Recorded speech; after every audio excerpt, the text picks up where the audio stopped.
el día de hoy. La verdad que para mí es un honor porque fue mi jefe en algún momento, pero la verdad que debo decir que como rector de la Universidad Católica, que Rafael siempre tuvo un carácter muy afable, muy entregado.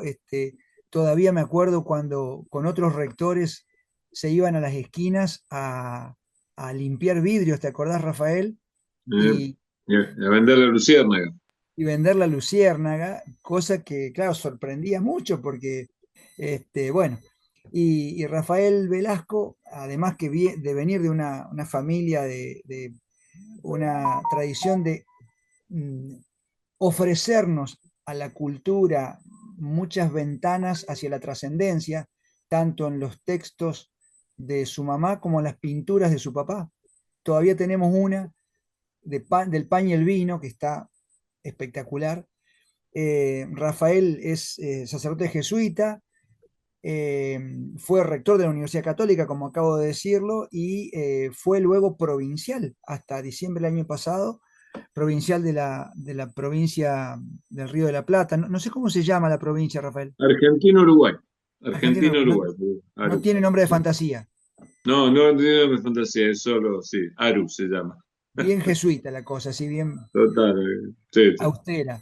Che, y bueno, en este momento está trabajando bien al estilo jesuita, ¿viste? Ellos pueden ser provinciales y al otro día están limpiando un albergue. En este momento Rafael está en San Miguel, un lugar que aprecio mucho porque ahí puede hacer estudios y lo conozco, y las barriadas populares que allí hay son atendidas desde San Miguel. De hecho, Rafael lo está haciendo ahora, trabajando en los hogares de Cristo, trabajando en las escuelas. Así que una actividad pastoral muy intensa que no tiene nada que ver, o quizás sí, con la, la trayectoria anterior de estar sentado tras un escritorio dirigiendo una universidad. Pero casualmente el último libro de Rafael se llama así: sigue teniendo vigencia la opción por los pobres, porque desde su praxis y de su espiritualidad hace preguntas que a veces molestan un poco, debemos decirlo, y nos sacan de nuestra zona de confort. Eh, Habría algunos detalles más para seguir comentando, pero creo que lo mejor es que Rafael hoy nos vuelva a molestar desde esta reflexión que venimos llevando adelante este año sobre el jubileo desde las Sagradas Escrituras. Y en este caso le hemos pedido, porque él también perteneció creo que el Observatorio de la Riqueza, Rafael, con la Sí, UCA. sí. Eh, El observatorio, en realidad, el Observatorio de la Riqueza es un espacio que no es de la UCA, es un espacio más independiente, digamos, y multipartidario, multipensamiento también. Sí. Plurinstitucional, claro. Bueno, la pregunta es, o mejor dicho, la dimensión esta vez es el jubileo como reconciliación de deudas económicas. Y entonces pensar la economía desde la tradición bíblica del jubileo. Rafael, gracias de nuevo por haber aceptado la invitación, y bueno, es un placer tenerte y escucharte. Muchas gracias, Juan Carlos, muchas gracias, Bárbara, y bueno, y a todos los de Animación Bíblica y a toda la gente que está ahí participando de este encuentro. Les agradezco un montón. Sí, lo que más me gusta hacer es lo que estoy haciendo, ¿no? Vivo en un barrio, bueno, nosotros tenemos el Colegio Máximo, pero yo vivo en una parroquia acá, que somos una comunidad de 5 jesuitas, barrio Trujuy, que está en el límite con Moreno, cerca de José Cepaz, el límite Moreno, José Cepaz, partido de Ituzaingó, esa zona. Ya como provincial me vine a vivir acá y después el provincial nuevo me misionó acá a trabajar. Bueno, agradezco mucho y vamos al tema nomás directamente. Sí, cuando Juan Carlos me invitó, me habló de hablar de este tema, el jubileo y particularmente la deuda y la deuda externa. Yo dije, bueno, vamos a entrar con el tema de la deuda externa. Hace un tiempo en la Universidad Católica trabajamos ese tema con la Federación Luterana Mundial y algunos otros actores nacionales que han trabajado el tema de la deuda. De hecho, se publicó un libro en el 2010, creo que se llama La Gran Estafa. Ese es el título bastante, bastante decidor del contenido, pero algo de eso va a aparecer acá en esta charla y bueno, después sí que voy a recomendar si lo quieren buscar, etcétera. Luego hacer alguna lectura de la palabra que me sugiere este tema de la deuda y algunas reflexiones, ¿no? Yendo a algunos aspectos, algunos datos de la deuda externa argentina, el monto de la deuda a primer semestre de 2025, según datos del INDEC, es de 305.000 millones de dólares. 93.000 millones son con organismos internacionales y de esos más de 55.000 millones son con el Fondo Monetario Internacional. Somos el principal deudor del Fondo Monetario. El nivel de endeudamiento bruto a valor nominal registrado a finales de junio del año pasado es el más alto de las series históricas que tiene el INDEC, iniciada en 1994. En lo que va de este gobierno, que comenzó en diciembre del 2023, la deuda externa bruta de Argentina a valor nominal creció 19.092 millones. Esto es hasta junio, sin contar el préstamo de agosto y el swap. Esto es información pública, información del INDEC. Una palabra sobre la legalidad de la deuda, de la ilegalidad. En el año 2000, el 13 de julio del 2000, el juez Jorge Ballesteros firmó un histórico fallo de 100 páginas, de más de 100 páginas. El caso se trataba de una denuncia iniciada 18 años antes por un periodista y militante también, Alejandro Olmos, en donde ponía de manifiesto la ilegalidad de gran parte del endeudamiento externo del país. La sentencia comprobó 477 delitos cometidos en la toma de la deuda externa, en la cual estaban implicados grupos económicos y funcionarios de alto rango de la dictadura.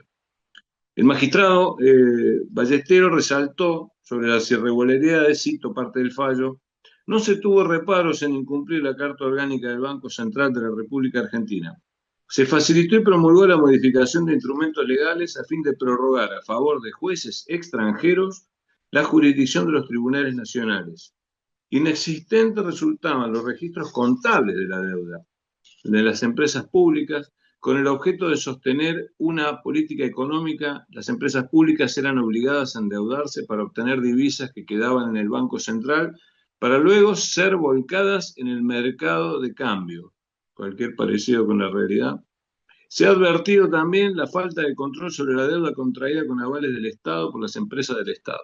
Este fallo del 2000 es sobre la deuda contraída entre el año 76 y 83. En tal sentido, el juez Ballesteros indicó que, cito también el fallo, el país fue puesto desde 1976 bajo la voluntad de acreedores externos. La existencia de un vínculo explícito entre la deuda externa, la entrada de capital extranjero de corto plazo y altas tasas de interés en el mercado interno y el sacrificio correspondiente del presupuesto nacional desde 1976 no podía pasar inadvertido a las autoridades del Fondo Monetario Internacional que supervisaban las negociaciones económicas. Es decir, Ballesteros sostiene que es cómplice el Fondo Monetario Internacional, claro.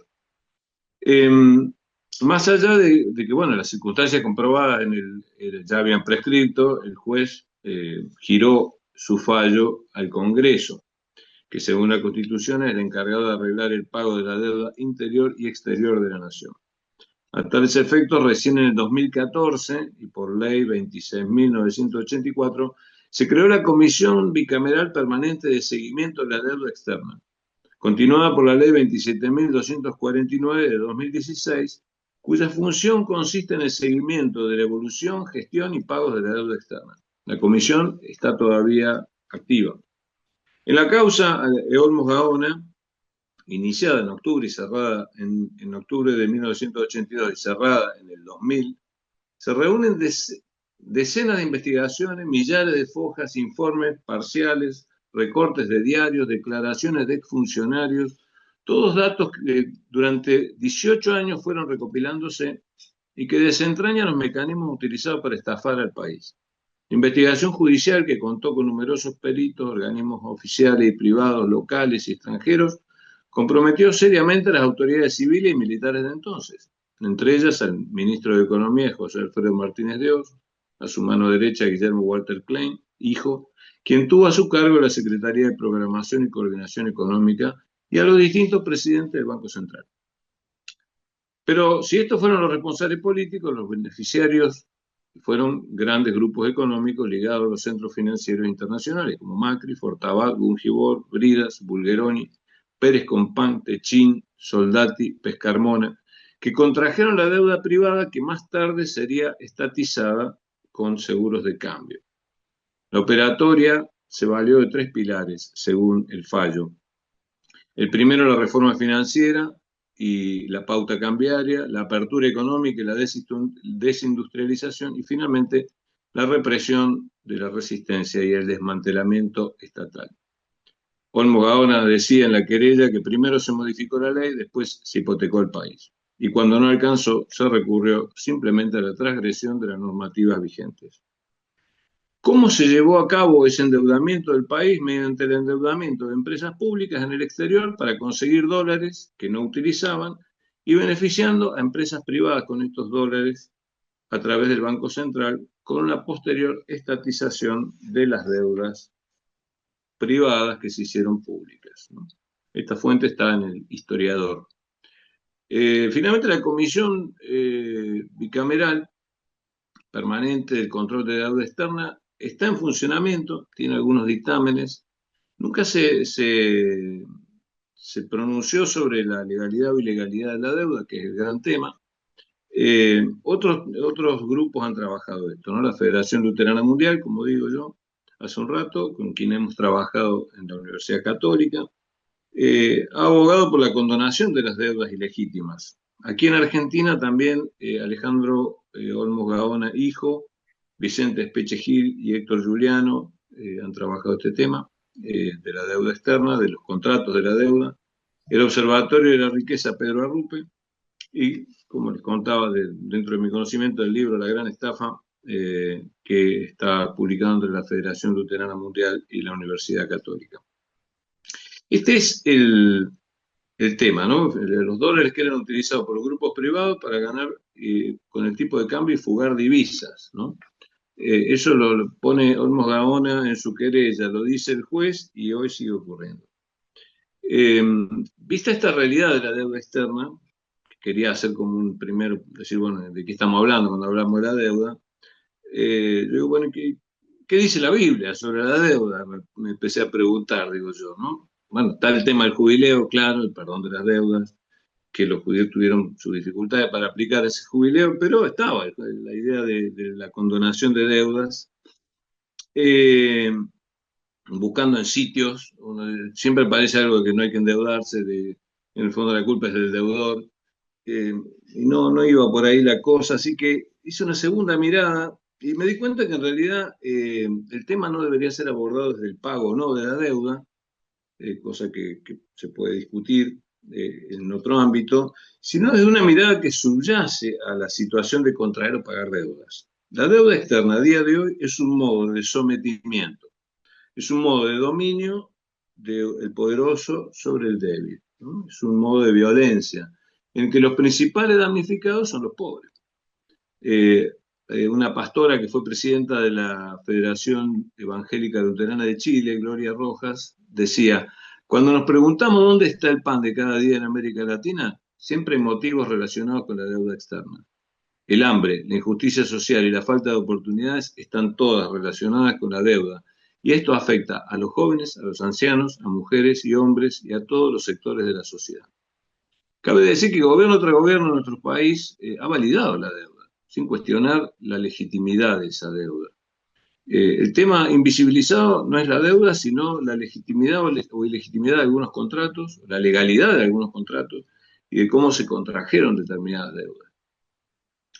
Eh, por eso me parece que la mirada de la explotación del fuerte sobre el débil es la clave, en todo caso, en esta lectura bíblica. Y eso desde caída a nuestros días en la Biblia hasta el orden del día, ¿no? El primer caso de explotación del fuerte sobre el débil está señalado en Génesis 4, ¿no? El hecho de Caín y Abel, ¿no? Este mito de Caín y Abel. En el fondo, ¿qué describe el texto? Dice, bueno, que hubo un hermano, Caín, que era el más grande, el poderoso, y Abel, que era el hermano de Caín, ¿no? Caín significa el que fue pedido, Abel significa humo, efímero, el que en realidad tiene una existencia efímera. Caín era agricultor y Abel era pastor. Es decir, el texto está diciendo al principio había dos culturas diferentes. La cultura de los que habían dominado la tierra y la cultura de los pastores que eran nómades.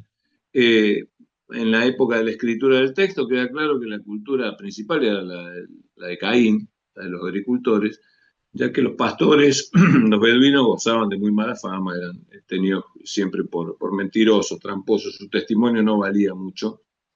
Entonces hay una cultura central y una periférica, tienen diversa cultura y diverso culto, porque los dos ofrecen diversos cultos a Dios. Uno ofrece los frutos de la tierra, el otro los frutos del ganado. Y dice que Dios mira con simpatía la ofrenda del más débil, de Abel. No dice por qué. Sin embargo, dice que la envidia surge en el corazón de Caín y la violencia surge en el corazón de Caín. Es decir, surge del más fuerte sobre el más débil y surge por aquel que no logra tolerar que el otro tenga diversa cultura y diverso culto. Es decir, que tenga diverso modo de pensar, de divertirse, de bailar, de votar. Y el otro, o diverso modo de alabar a Dios y de vincularse con Dios. Y que de esa intolerancia surge la violencia que lleva a la muerte, al primer fratricidio de la historia. Diciendo, bueno, este sometimiento, esta explotación del hombre sobre el hombre, según la Biblia, empieza siempre el más poderoso sobre el más débil. A pesar de que Dios esté a favor del más débil, pero sin embargo ocurre esta violencia.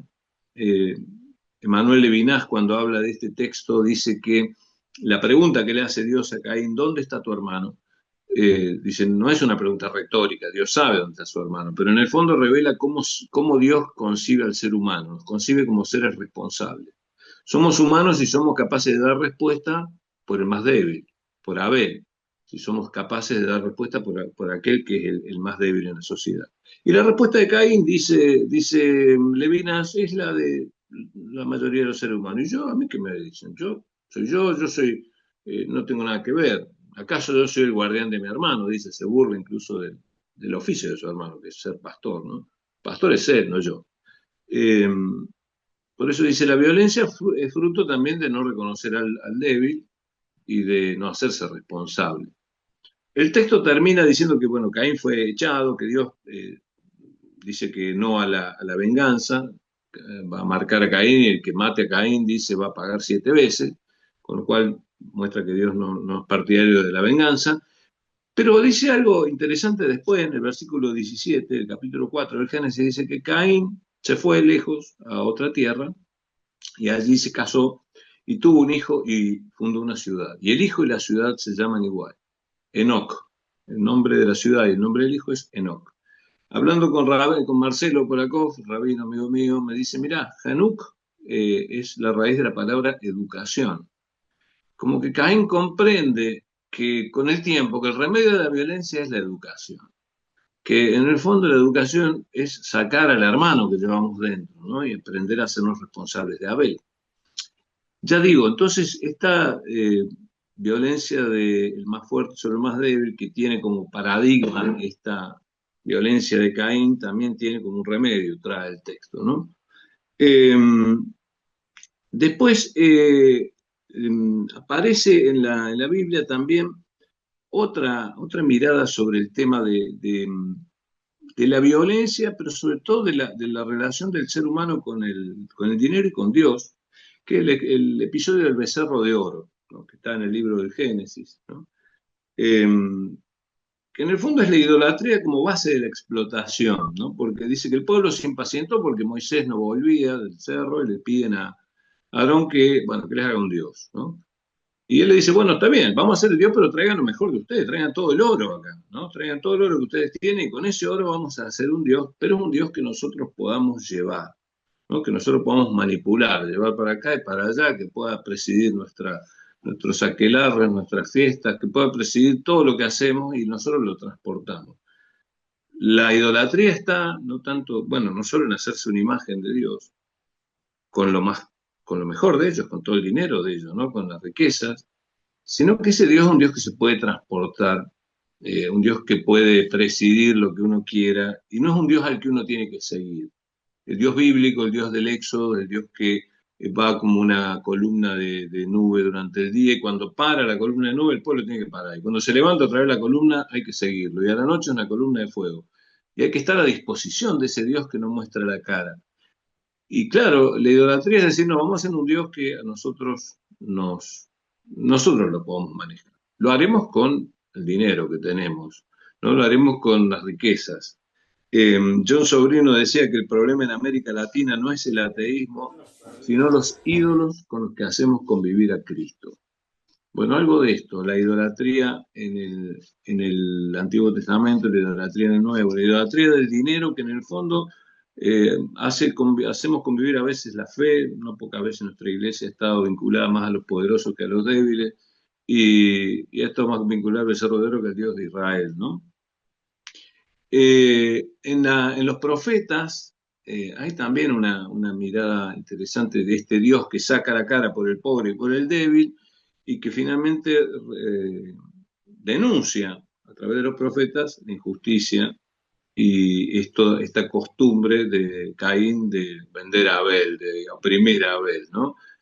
Amós, en el capítulo 8, en unos versos que son tremendos, donde dice: escuchen esto ustedes, los que pisotean al indigente para hacer desaparecer a los pobres del país. Ustedes dicen: ¿cuándo pasará el novilunio para que podamos vender el grano y el sábado para dar salida al trigo? Disminuiremos la medida, aumentaremos el precio, falsearemos las balanzas para defraudar. Compraremos a los débiles con dinero y al indigente por un par de sandalias, y venderemos hasta los desechos del trigo. El Señor lo ha jurado por el orgullo de Jacob: jamás olvidaré ninguna de esas acciones. Eh, Vender a los pobres por un par de sandalias, dice, ¿no? Denuncia Amós, esto de llevar a la indigencia a los pueblos. La deuda tiene esa cualidad. Los pobres son vendidos por un par de sandalias o por otras cosas, o son condenados a la droga, son condenados al descarte, por una deuda que genera opresión, por una deuda que es una deuda de los poderosos para someter a los más débiles, ¿no? Ni hablar del texto de Isaías 58, ¿no? Cuando dice: grita a voz en cuello, haz oír tu voz, donde dice: bueno, yo aborrezco los ayunos que ustedes hacen, aborrezco sus celebraciones religiosas, porque en el fondo oprimen, ¿no? Ayunan, pero se entregan a pleitos y querellas, ¿no? Ayunan y están buscando cómo hacer negocios. Dice: no ayunen como esos días. El ayuno que yo amo es soltar las cadenas injustas, desatar los lazos del yugo, dejar en libertad a los oprimidos y romper todos los yugos, compartir tu pan con el hambriento y albergar a los pobres sin techo, cubrir al que veas desnudo y no despreocuparte de tu propia carne. Entonces despuntará tu luz como la aurora y tu llaga no tardará en cicatrizar. Delante de ti avanzará la justicia, dice Isaías. Esta costumbre de Dios de sacar la cara por el pobre, por el oprimido, ante la costumbre que tenemos de oprimir y de vincular lo religioso a la opresión, ¿no? Porque son dos denuncias que hacen los profetas a las personas religiosas que en tiempo de sagrado, en el fondo utilizan lo sagrado para escudarse en sus acciones perversas contra los pobres, ¿no? Jesús también, obviamente, el tema de no se puede servir a Dios y al dinero, dice Jesús, ¿no? Y dice: porque en el fondo uno amará a uno y rechazará al otro. Es decir, que entregar el corazón al dinero finalmente hace que ocurra lo del rico y Lázaro, ¿no? Esa parábola está buenísima, porque en el fondo eh, marca una lógica. Esta lógica del rico que no registra a Lázaro es muy interesante. La parábola tiene, como dicen los españoles, muy mala leche, porque Jesús dice: bueno, el rico no tiene nombre, el pobre sí. Lázaro significa el que Dios ayuda, al que Dios auxilia, el hacer significa eso. Eh, Dice que el rico vestía de púrpura y lino finísimo. Púrpura es el color del poder, y lino significa que tiene mucha plata. Y Lázaro viste de rojo también, viste de púrpura por las llagas que tiene, que vienen los perros a lamerle. El rico tiene grandes banquetes que viene todo el mundo a verlo, los ricos y famosos, y el pobre Lázaro vienen los perros a lamerle las llagas, ¿no? Se genera ahí una puerta que hay que pasar, pero que nunca pasa el rico, nunca pasa esa puerta para reconocer como hermano a Lázaro. Y finalmente dice que en el otro mundo es una grieta ya esa, ¿no? Que no se puede pasar, porque dice que el rico está en el lugar de los muertos, en el lugar de los tormentos, y Lázaro lo ve en el seno de Abraham del otro lado. Pero el rico ni siquiera ahí entiende, porque lo sigue tratando a Lázaro como un servidor, como un esclavo. Le dice, Abraham, pues nunca habla con Lázaro, dice, Abraham, decile a Lázaro que traiga, que moje el dedo y venga a verme. Decile a Lázaro que vaya a ver a mi familia. Es decir, el hombre ni siquiera con el sufrimiento entendió que era un hermano que tenía, al que tenía que tratar como hermano, ¿no?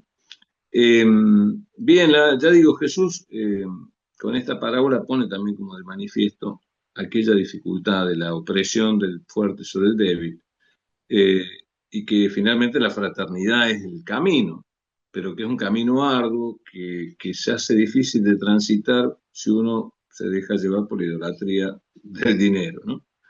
El Apocalipsis también tiene un hecho interesante, tiene un texto interesantísimo en el capítulo 6 cuando aparecen los jinetes del Apocalipsis, ¿no?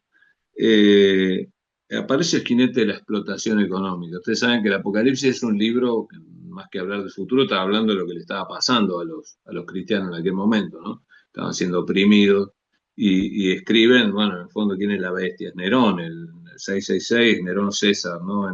Es decir, es el imperio, está como con varias figuras. Y cuando aparecen estos jinetes, dice, cuando el Cordero abrió el tercer sello y yo era el tercero de los seres vivientes que decía, ven, y vi aparecer un caballo negro. Su jinete tenía una balanza en la mano. Y oí una voz en medio de los cuatro seres que decía, se vende una ración de trigo por un denario y tres raciones de cebada por un denario, pero no eches a perder el aceite y el vino. Era un precio altísimo, ¿no? Un precio altísimo la ración de trigo por un denario, lo mismo de las tres de cebada, era un afano. La inflación, digamos, ¿no? Le aparece en el Apocalipsis los precios excesivos que terminan eh, justamente que es lo que comían los pobres, ¿no? El aceite y el vino, no lo toques, ¿no? Que era un artículo más de lujo. Eh, Bien, la Biblia entonces está plagada de primero, esta predilección de Dios por los sufrientes, por los débiles, y a su vez una denuncia de cómo se oprime y el dinero o la riqueza es un factor de opresión de unos contra otros, ¿no? La doctrina social de la Iglesia habla muchísimo, el Magisterio de Francisco, me detengo en un texto de él, después voy a ver algo de Laudato Si. Él dice, el 14 de diciembre del año pasado, es este texto, este párrafo, y dice, no me canso de repetir que la deuda externa se ha convertido en un instrumento de control a través del cual algunos gobiernos e instituciones financieras privadas de los países más ricos no tienen escrúpulos de explotar de manera indiscriminada los recursos humanos y naturales de los países más pobres, a fin de satisfacer las exigencias de los propios mercados.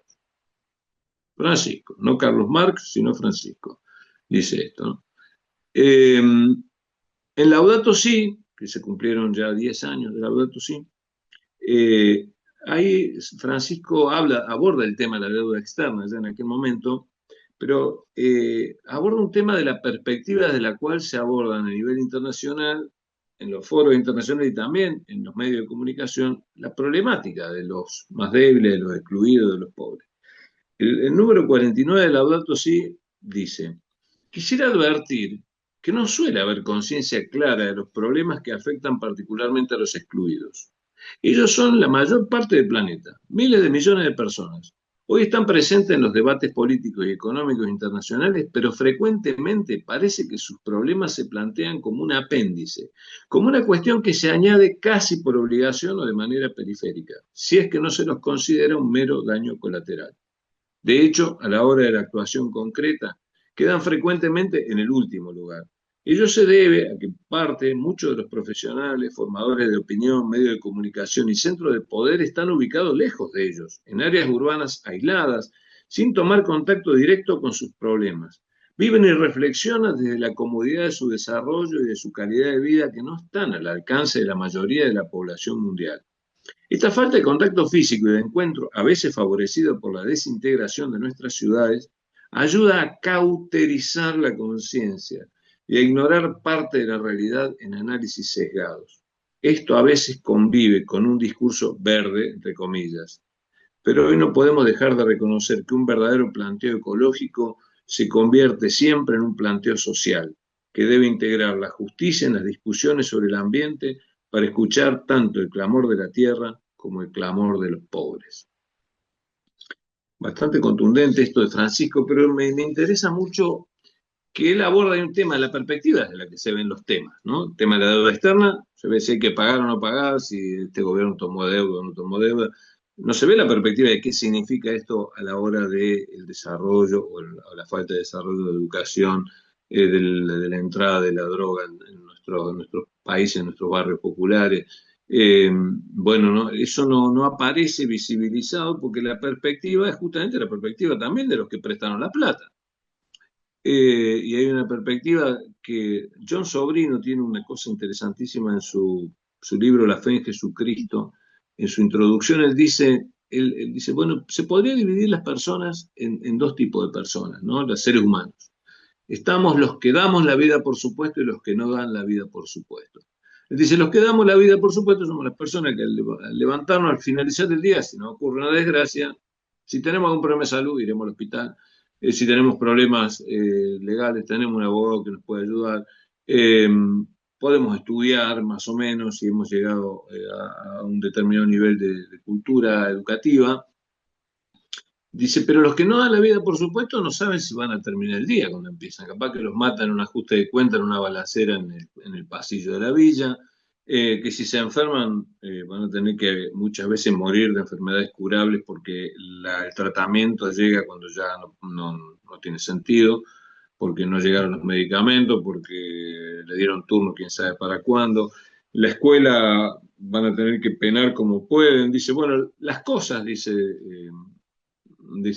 John Sobrino, no significan lo mismo. Es decir, no significa lo mismo educación para nosotros que damos la vida, por supuesto, que significa transitar por el sistema educativo sin demasiado problema, incluso llegar a nivel terciario, que aquellos que no dan la vida, por supuesto, que la educación a gatas puede llegar si logran con mucho esfuerzo llegar al final del nivel secundario, tendrán un título que los habilitará a lo mejor, para trabajar como repositores en algún supermercado, pero no van a poder entrar a la universidad porque no entienden lo que leen, porque no entienden lo que está escrito ahí. Dice, bueno, educación va a significar cosas distintas, justicia significa cosas distintas, las cárceles están llenas de pobres, Dios significa cosas distintas. Dios para nosotros, que damos la vida por supuesto, puede ser un artículo de lujo, pero para quienes no dan la vida por supuesto, Dios puede ser lo único que tiene. Es un artículo de primera necesidad. Por eso la perspectiva importa, desde dónde se miran los temas, y por eso me interesa este texto de Francisco que dice, bueno, ¿cuál es el lugar que toma Dios? ¿Desde dónde mira Dios las cosas? Y mira desde el pesebre de Belén, desde los que tienen hambre, los que tienen sed, desde ahí mira. Eh, y adelantando un poco más, Francisco dice que hay una inequidad que no afecta solo a los individuos, sino a los países enteros, y obliga a pensar en una ética de las relaciones internacionales. Porque él dice, hay una verdadera deuda ecológica que tienen los países ricos, que sacan los recursos, contaminan el ambiente de los países más pobres, pero que de esa deuda ecológica no se habla. Pero sí se habla de la deuda externa que tienen los países pobres con los países principales o centrales, y dice, la deuda externa en los países pobres se ha convertido en un instrumento de control. Pero no ocurre lo mismo con la deuda ecológica. Nadie reclama que se pague esa deuda ecológica. De diversas maneras, los pueblos en vías de desarrollo, donde se encuentran las más importantes reservas de la biosfera, siguen alimentando el desarrollo de los países más ricos a costa de su presente y de su futuro. La tierra de los pobres del sur es rica y poco contaminada, pero el acceso a la propiedad de los bienes y recursos para satisfacer sus necesidades vitales les está vedado por un sistema de relaciones comerciales y de propiedad estructuralmente perverso. Es necesario que los países desarrollados contribuyan a resolver esta deuda, limitando de manera importante el consumo de energía no renovable y aportando recursos a los países más necesitados para apoyar políticas y programas de desarrollo sostenible. Las regiones y los países más pobres tienen menos posibilidades de adoptar nuevos modelos de orden a reducir el impacto ambiental, porque no tienen la capacitación para desarrollar los procesos necesarios y no pueden cubrir los costos. Por eso hay que mantener con claridad la conciencia de que en el cambio climático hay responsabilidades diversificadas. Y como dijeron los obispos de Estados Unidos, dice Francisco, corresponde enfocarse especialmente en las necesidades de los pobres, débiles y vulnerables, en un debate a menudo dominado por los intereses de los más poderosos. Necesitamos fortalecer la conciencia de que somos una sola familia humana. No hay fronteras ni barreras políticas o sociales que nos permitan aislarlo. Y por eso mismo tampoco hay espacio para la globalización de la indiferencia. Dice Francisco, esto es el número 52 de Laudato Si. La última cita que hago. Mientras tanto, los poderes económicos continúan justificando el actual sistema mundial donde prima una especulación y una búsqueda de la renta financiera que tienden a ignorar todo contexto y los efectos sobre la dignidad humana y el medio ambiente. Y así se manifiesta que la degradación ambiental y la degradación humana y ética están íntimamente unidas. Muchos dirán que no tienen conciencia de realizar acciones inmorales porque la distracción constante nos quita la valentía de advertir la realidad de un mundo limitado y finito.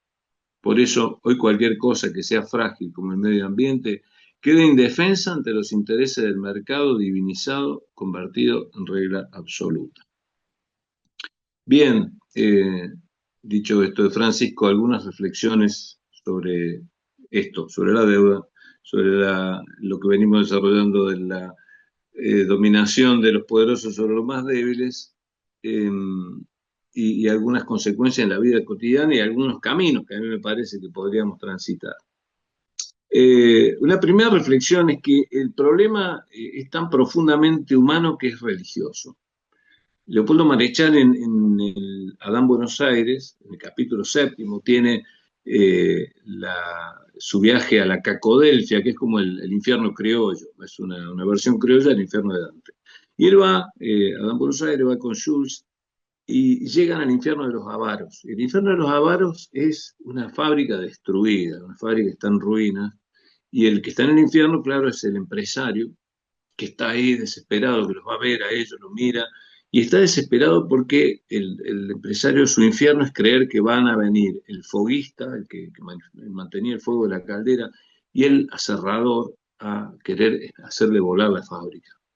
Eh, y, y, entonces el hombre está ahí desesperado porque él al foguista lo explotó de tal manera que finalmente el hombre muere de un problema en los pulmones y el otro perdió un brazo. Y en un momento los mira a Marechal y a Adán Buenos Aires y a Jules y le dice, miren, ¿saben qué es lo que más me atormenta? Lo que más me atormenta es que yo a estas personas les hice perder y les he hecho perder su tiempo de hombre. El tiempo de hombre es el tiempo al que tiene derecho aquella persona, hasta la persona más ruin, de poder escuchar sin sobresalto el canto de sus hijos, la risa de sus mujeres, de poder contemplar un atardecer sin apremios, y dice, y aquí está la diablura teológica, le privado de que puedan creer que la vida, aunque es dura, es buena, y que hay un Dios bueno que los ama. Y el tipo se va, ¿no?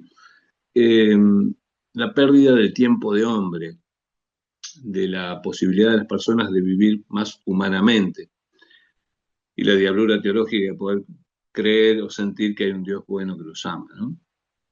Ante este problema, ¿qué hacer, no? Primero, el tema de la deuda es un tema que hay que militar, es decir, militar informándose, formándose, visibilizando las consecuencias, exigiendo que la comisión bicameral que hay y que está en funciones eh, trabaje, y sobre todo pidiendo una auditoría de la deuda. Ahí Espeche Gil y Olmo Gaona y Juliano han trabajado en la auditoría de la deuda de Ecuador. Y se auditó que muchos de los contratos eran ilegales, ¿no? Que esos contratos eran ilegales y que, por lo tanto ni siquiera eran legales a nivel mundial, o sea que no debían pagarse. Que las comisiones que se cobraban eran altísimas, que había una suba unilateral de las tasas de interés, lo cual es usura a nivel internacional. Es decir, militar esta auditoría de la deuda, y ya digo, sobre todo formarse y haciendo que los espacios donde estamos también visibilice cuáles son las consecuencias de este fenómeno de la deuda externa, que es un fenómeno de dominación y de sometimiento de poderosos sobre los débiles, con la anuencia de muchos de los dirigentes de los países débiles, ¿no? Eh, que las universidades puedan también generar espacios de reflexión sobre estos temas. Ignacio Yacuría, jesuita que fue rector de la Universidad Centroamericana Simeón Cañas, decía que lo que la universidad debe hacer es hacerse cargo de la realidad, encargarse de la realidad y cargar con la realidad. Ponía estos tres verbos, ¿no? Hacerse cargo es, bueno, asumir la realidad que es, ¿no? Comprender la realidad, entenderla, entender qué pasa con la deuda, con la dominación. Eh, Encargarse significa intentar que la realidad dé lo mejor que puede, es decir, que intentar hacer que se pueda, que la realidad pueda dar lo mejor. Y por último dice cargar con la realidad, que significa asumir la resistencia que tiene la realidad a cambiar, ¿no? Cuando uno empieza a decir algunas cosas, o a decir, che, estas deudas son ilegales, o empezar a decir, bueno, las consecuencias que tiene este endeudamiento en los más pobres son estas, y sí, hay una realidad que no quiere cambiar y que se resiste, y que por lo tanto, por lo general, agrede, ¿no? Y violenta. Yacuría decía también que la universidad debe dar razones académicas a las razones que tienen los pobres, que son verdaderas sus razones, pero necesitan ser expresadas académicamente. Eh, si no, lo contrario es resistirse, no resistirse, sino todo lo contrario, es dejar que, bueno, que esto es así, es algo que ha sido así durante años, y dejarlo pasar. Cuando tiene razón la pastora luterana, si uno piensa el problema del hambre en nuestros países, mucho tiene que ver con la deuda. Mucho tiene que ver con la deuda externa, más allá de la corrupción de los gobiernos de todos los signos, tiene que ver con el tema de la deuda. Eh, si nosotros de verdad creemos en el poder de la palabra de Dios que hemos recibido, de la fe como semilla, y que esa semilla de verdad crece, no solo en lo macro, sino en lo micro también, ¿qué hacer nosotros, ¿no? Del día a día, en lo nuestro? Ante la violencia de Caín, es necesario construir espacios de posadas, ¿no?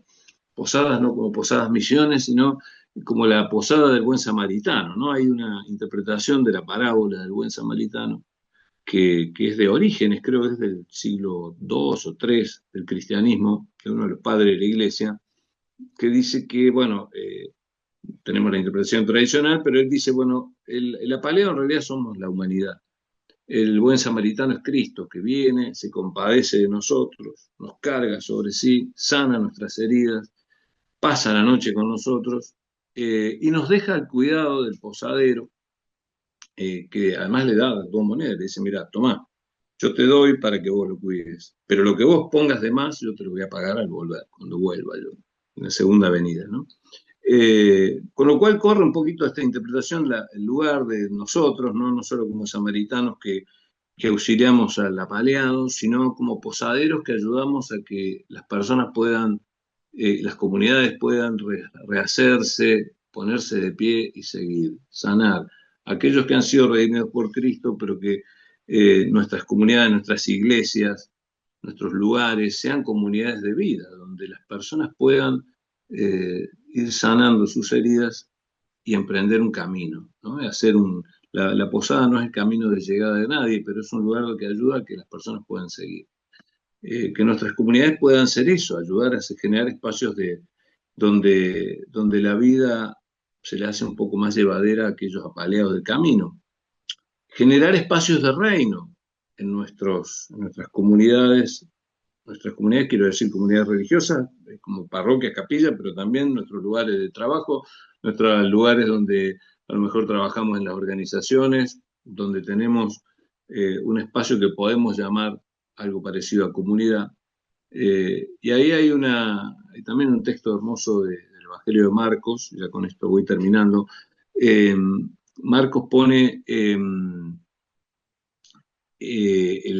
como un díptico en el capítulo 6, en el texto conocido como la multiplicación de los panes, Él pone primero la cena de Herodes, que dice que Herodes invitó a todos los ricos y famosos del lugar, de esa cena, cuando baila Herodías y él le pregunta qué quiere que le dé, y ella le pregunta a la madre, y la madre le dice, quiero la cabeza de Juan. En esa reunión, en esa comida, ¿no?, de los poderosos, termina perdiendo la cabeza el que era el profeta del pueblo. Y termina en la desdicha del pueblo, ¿no?, un modo de tomar decisiones. Por no quedar mal, finalmente el hombre, aunque él respetaba a Juan, termina matándolo. Y al lado pone la otra mesa, que es la mesa de Jesús. Inmediatamente dice que Jesús fue con la gente, fue con sus discípulos y la gente fue al lugar y llegaron tantos que finalmente Jesús tuvo compasión de la gente, estuvo hablándoles de Dios todo el tiempo, porque estaban como ovejas sin pastor. Y cuando llegó el momento de despedirlos, él le dice a los discípulos, démosle nosotros de comer. Pero el proceso es que Jesús dice que hace que la gente primero se organice en grupos de 100 y de 50. Después le hace poner a los apóstoles lo que ellos tienen para comer. Dice, bueno, traigan lo que tenemos nosotros, 5 panes, los 2 peces, los 2 pescados, lo ofrece a Dios y lo da y dice que la gente comió hasta saciarse y después hubo que recuperar, y sobraron 12 canastas, hubo que recuperar los canastos, pero los apóstoles y junto con Jesús lo que generaron fue otra mesa donde se compartió de otra manera. Hay un teólogo, Reimarus, empieza con esto ya en el siglo XIX, pero también, o en el XVIII, Bultmann lo toma en la demitologización de los evangelios, dice de este texto, que se conoce como la multiplicación de los panes, ¿qué pasó acá? Él dice, bueno, puede ser que haya pasado esto, que sí, que los panes se multiplicaron, pero puede ser también que si tanta gente salió a verlo a Jesús, dice que eran 5.000 personas, es raro que uno salga y no lleve nada para comer. Lo más probable es que pasará que, bueno, que la gente tenía, pero no quería compartir. Y lo que hace Jesús primero es hablarles de Dios, de hablarles del reino, es decir, tocarles el corazón. Luego organizarlos, hacer que los apóstoles los organicen en pequeñas comunidades de 100 y de 50. Y entonces ahí sí compartir lo que ellos traen, para que la gente se animara a compartir. Y dice, bueno, y la gente empezó a sacar y se armó una regia comida a la canasta, según esta interpretación de Bullman, pero en el fondo está mostrando que hay un modo distinto de hacer las cosas, ¿no?, de generar comunidad, que es el de Jesús. Hay una mesa que es la de Herodes, se toma las decisiones de arriba para abajo, con determinados criterios, y termina con la desdicha de la gente. Esos criterios herodianos están en las multinacionales, están también en muchos lugares y también muchas veces en algunos ambientes eclesiales.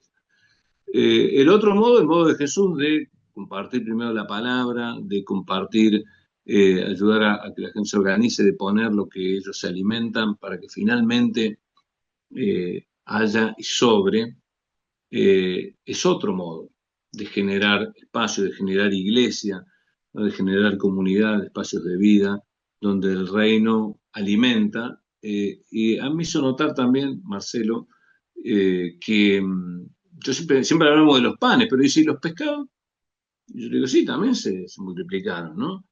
Sí, dice, pero a mí los pescados me suena como a algo rico, podrían no estar los pescados ahí. Con el pan alcanza para vivir, pero sin embargo están los pescados ahí.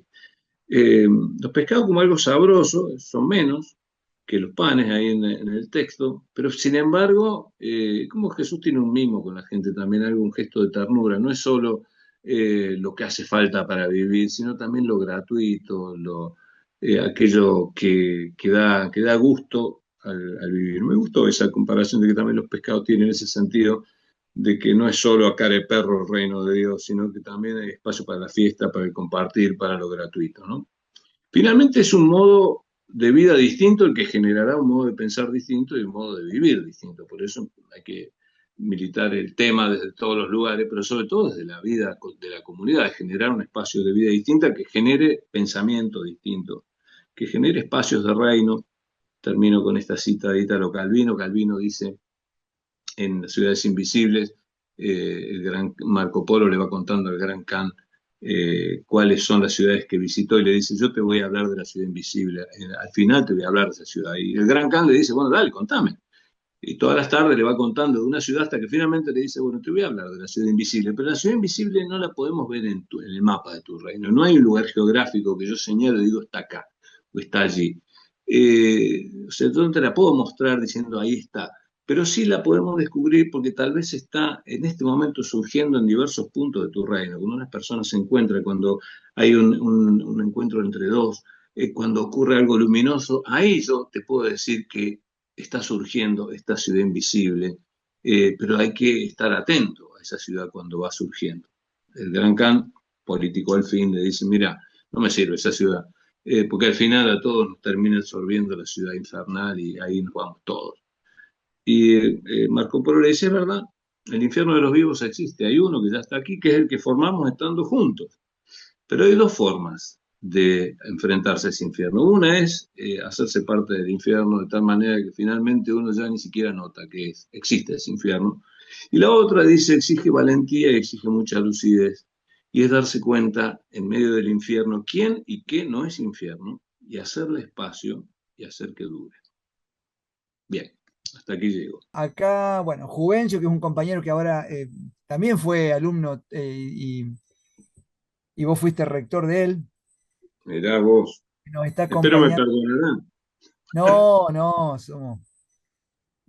tenés tu club de fan acá. Bueno, decía, los textos bíblicos pueden dar lugar a otro tipo de interpretación de la deuda. Ah, lo pregunta, ¿los textos bíblicos pueden dar lugar a otro tipo de interpretación de la deuda?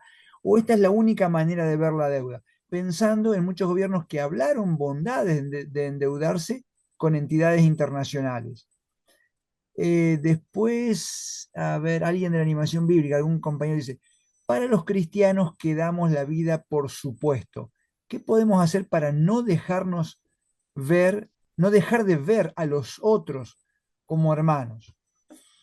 Bien. Tino dice, Rafael, ¿cuál crees que es nuestra deuda interna con respecto a la deuda actual?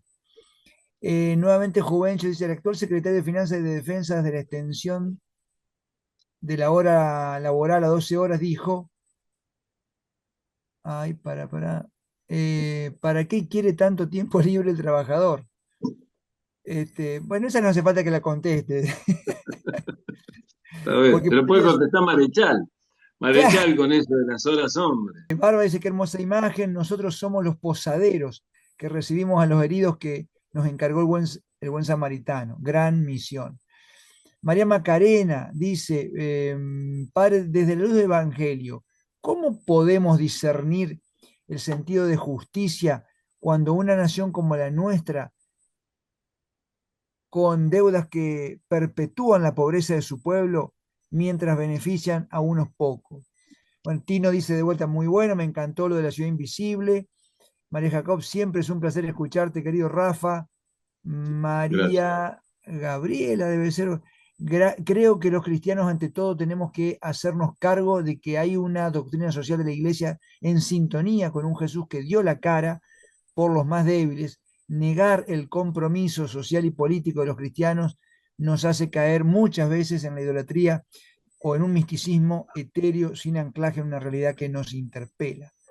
Wow, después le vamos a invitar a María que nos dé una charla ahí Tal también. cual.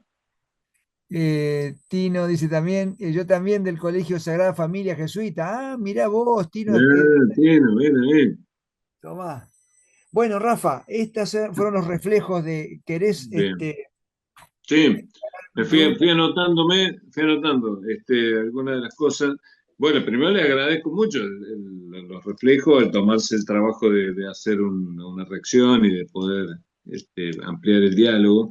La primera, si es la única mirada sobre la deuda, ¿no? En la Biblia. No, yo puedo asegurar que no. Eh, que la mía es una una mirada interesada, ¿no? Una interpretación interesada. Como decía Habermas, todo conocimiento es interesado, ¿no? Alguien, cuando se sienta, o sea, esto que el conocimiento es aséptico, es mentira, ¿no? Uno se pone desde un determinado lugar y trata de interpretar las cosas desde su lugar, ¿no? Qué sé yo, yo particularmente hace mucho tiempo he elegido pararme del lado de los pobres y tratar de que ellos me enseñen cómo mirar las cosas para tratar de entender algo de la realidad desde otro lugar distinto a lo mío, ¿no? Entonces, sí, ya digo, si uno agarra el libro de los probarios, está montones de cosas contra el que se endeuda, ¿no? Diciendo, no, no te endeudes porque no va a poder pagar, no. El que le presta a un deudor es un salame, más o menos así, es alguno de los proverbios. O sea, uno podría mirarla desde ese lugar, ¿no? Pero me parece que digo, hay una mirada, que es la que me interesa a mí, pero probablemente otros biblistas podrían ver desde otro lugar. O bueno, también hay gente que utiliza la palabra de Dios para manipularla para sus intereses. Pero aquí yo ciertamente hago una interpretación interesada, que es, bueno, desde un cierto lugar, desde ahí miro, lo aclaro al principio, como que uno diga, bueno, desde este lugar estoy mirando yo la realidad, desde este lugar leo la palabra de Dios, esto me dice, ¿no? Eh, pero sí, da pena que se utilice muchas veces la religión y la Biblia para justificar cosas injustificables, como la opresión de uno hacia el otro, ¿no? Eh, lo otro que preguntó sobre esto, cómo asumir la mirada de las personas que no dan la vida, por supuesto, está muy bueno. Yo lo suelo ejemplificar con un ejemplo, valga la redundancia. Cuando yo era rector de la universidad, nos invitaron del barrio Nuestro Hogar 3, ¿no? De ahí de la zona sur, la comunidad de ahí, a la universidad, porque tenían varias cuestiones que querían que nosotros les diéramos una mano, ¿no? Entonces, bueno, nosotros fuimos con varios de ciencia política, de algunas de las disciplinas de la universidad, y cuando llegamos a la reunión, doña Gina, que era la jefa de la comunidad, una doña genial, nos dijo, miren, con sus conocimientos, pero con nuestras ideas. Como diciendo, miren, nosotros sabemos cuáles son nuestros problemas, qué es lo que nos pasa, qué necesitamos. Queremos que ustedes nos ayuden con los conocimientos que tienen, ¿no? Eso es como la mejor idea de este entrecruzamiento de horizonte. Uno no tiene más remedio que acercarse para dejarse de algún modo iluminar por la perspectiva de los que no dan la vida, por supuesto, y aportar lo que uno tiene para aportar, ¿no? John Sobrino en ese mismo libro habla del entrecruzamiento de horizonte, como a John Sobrino le gusta el alemán, lo ponen una palabra difícil en alemán, ¿no? Pero en el fondo implica que uno hay que acercarse para hacer un entrecruzamiento de miradas, ¿no? Que nos ayude, nos ilumine la mirada nuestra, y por otro lado poder de algún modo aportar uno a la mirada de los otros, ¿no? Eh, Rodolfo Kusch tiene un texto que es buenísimo. Se fue a vivir allá en la Puna, ¿no? Y dice, bueno, él cuenta, dice, fuimos con un grupo de universitarios a ver a un señor, Mamani, allá en Estancia de La Collana, en el norte. Y dice, claro, tenía un montón de ovejas flacas, era seco, todo, una aridez tremenda, y estaba ahí, dice, el abuelo mascando su coca y con el hijo ahí al lado, y nosotros, viste, diciéndole cosas, y finalmente hicimos eso que sabemos hacer los universitarios, que es recomendar cosas, dijo, ¿no? Y entonces alguno de nosotros le recomendó que por qué no compraba una bomba hidráulica, que la bomba hidráulica le iba a ayudar a sacar agua y que las ovejas iban a estar mejor y que iba a tener mejores campos. Y si el viejo miraba, chayaba, y miraba para lejos y no nos hacía caso. Y el hijo como diciéndonos, bueno, sí, vamos a ir. Dice, bueno, no fuimos. ¿Qué pensar del abuelo? Dice Kush. Bueno, él sin la bomba hidráulica puede seguir viviendo como en La vida tiene sentido sin la bomba hidráulica, sin el utensilio tecnológico, su vida.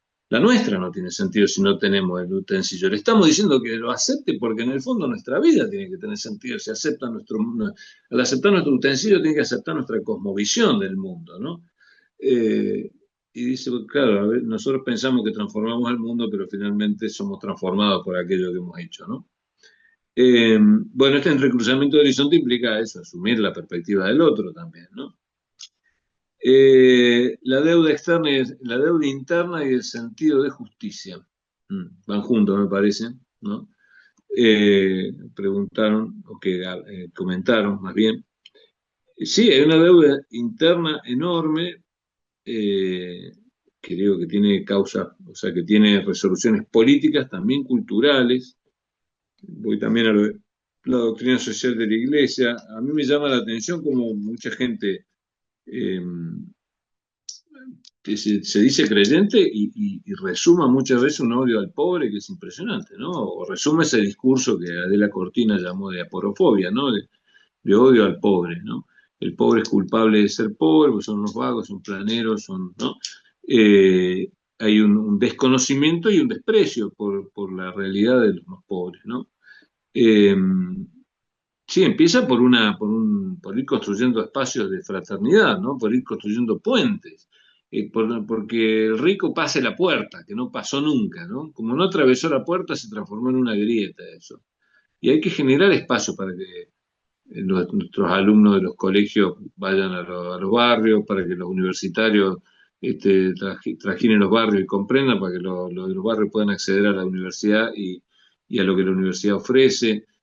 Es decir, para que haya un ida y vuelta que implique un proceso de fraternidad, ¿no? Un proceso, eh, llama la atención que de las tres proclamas de la Revolución Francesa, libertad, igualdad, fraternidad, la libertad tuvo su movimiento político, ¿no? El liberalismo, la igualdad también es suyo, el socialismo, o los movimientos más socialistas, pero no la fraternidad no ha tenido movimiento político, ¿no? Es la hermanita pobre.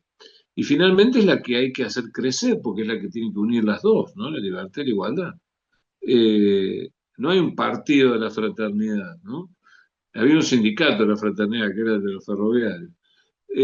Pero finalmente el generar espacios de fraternidad es un poco el camino, ¿no?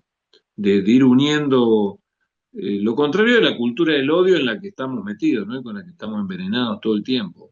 Bebemos las fuentes del odio, entonces no hay manera de que cada uno le habla a su propia tribuna y no se expone al diálogo con el otro. Eh, y bueno, y cuando el diálogo ocurre, ¿no? Uno mira las redes sociales, la gran domada, le cerró la boca, no son todas las cosas que se dicen. No, bueno, no pudieron dialogar, pudieron hablar. Hay un texto de Tony de Melo que dice que el maestro le preguntó a los discípulos, ¿quién sabe decirme de ustedes cuándo sabemos que ha terminado la noche y ha comenzado el día? Les pregunta. Es decir, ¿en qué momento del amanecer hay suficiente luz para decir ya se acabó la noche y comenzó el día? Entonces uno de los discípulos dice, bueno, cuando hay suficiente luz para distinguir entre dos animales, si es un caballo o es un burro, ahí dice, ha terminado la noche y ha comenzado el día. No, le dice el maestro, respuesta equivocada. Otro dice, bueno, cuando miramos entre dos árboles y podemos distinguir entre un árbol de pera y uno de manzana, y hay suficiente luz para eso, quiere decir que ya terminó la noche y comenzó el día. No, le dice, no, respuesta equivocada. Y entonces, ¿cuándo? Le preguntan los discípulos, ¿cuándo ha terminado la noche y ha comenzado el día? Y el maestro le dice, mira, cuando mirás a los ojos a un hombre y reconoces en él a un hermano, o cuando mirás al rostro de una mujer y reconoces en ella a una hermana, ahí ha terminado la noche y ha comenzado el día. Si no sos capaz de eso, no importa la hora del día que sea, seguirá siendo de noche. Acá Jime decía, ¿quiénes son los ricos? ¿Solo los que tienen dinero o también los cristianos que ignoramos al hermano? Y sí. Rico es aquel que tiene algo que le ciega la fraternidad, finalmente, ¿no? Que tiene un interés tan grande que cuidar que le hace pensar que el otro es una amenaza o es un enemigo. Y sí, y no solo dinero eso. Consideración social. Uno ve también acá en los barrios que hay clases sociales entre los pobres, ¿eh? Que mira, estos negros villeros te dicen, vos decís, ¿qué me estás hablando, papá? Si vos estás a 2 cuadras, tenés el almacén acá. Pero bueno, también hay como una mirada de cierto, la riqueza tiene que ver con la indiferencia y el desprecio, ¿no? Rafa, querido, un gusto, hermano. Un gustazo, les agradezco un montonazo, que Dios me los bendiga mucho y la No, por tarea que favor. hacen, buenísima. Y bueno, les recordamos a todos, para los que hayan entrado un poquito más tarde, que si nos quieren dejar su mail en el chat, de esta charla está siendo grabada, la vamos a estar subiendo más adelante a nuestro canal de YouTube y a nuestra página web, que es www.animacionbiblica.ar, donde van a poder encontrar no solo este encuentro, sino todos los que dimos este año y en el camino que venimos recorriendo hace 5 años. Este año en particular se ha estado tratando el tema del jubileo y este es el encuentro de cierre, digamos, de esta temática. Así que muchísimas gracias. La verdad es que ha sido un honor tenerlo aquí a nuestro querido padre Rafael. Yo Eh, les agradezco. y aprovechamos la ocasión para hacer una pequeña invitación solidaria a todos los participantes del día de hoy.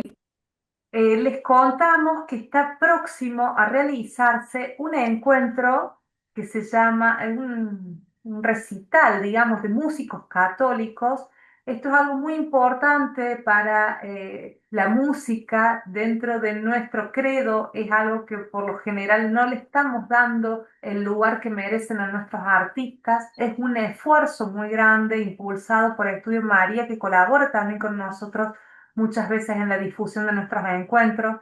Así que bueno, hacemos extensiva esta invitación para todos los que quieran ir. Es un ambiente familiar, así que pueden ir de todas las edades, el 15 de noviembre en el Instituto José Peña, 19:45 horas, la entrada es gratuita, solamente tienen que registrarse aquí con este código QR, y si no lo buscan, lo googlean, está por todos lados la información de los hijos de la fe, así que están súper invitados todos.